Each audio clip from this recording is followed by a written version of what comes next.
মুসলিম পরিবারে জন্মগ্রহণ করে নামাজ পড়েন না কেন? নামাজ কি হুজুরদের উপর ফরজ? বলেন,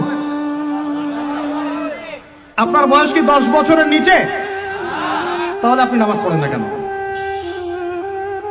ফরজ মানে কি? আপনি ইচ্ছা হইলে করলেন, ইচ্ছা হইলে করবেন না, নাকি এটা ফরজ?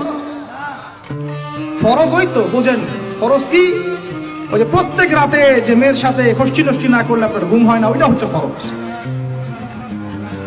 স্কুলে কলেজে গিয়ে মেয়েদের সাথে অ্যাফেয়ার্স করা, ডেটিং করা, এই পাবজি খেলা, আমাদের সবার উপর এখন ইউটিউবিং, ফেসবুকিং ফরজ। ফরজ বোঝেন, এইভাবে বোঝেন, এগুলো হচ্ছে ফরজ আপনার উপরে।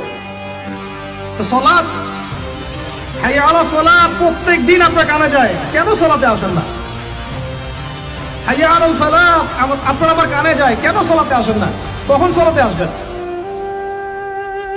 ছোট ভাইরা কখন সালাতে আসবেন? যখন আপনার বয়স হবে 50,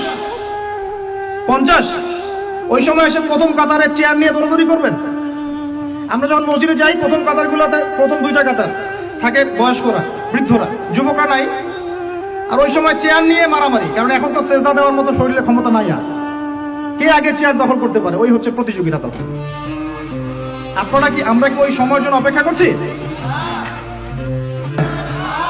নামাজ পড়লে আপনি কি মানবতা বিরোধী অপরাধী হয়ে যাবেন?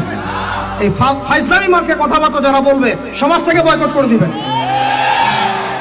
সামাজিক প্রতিবাদ করে তুলবেন।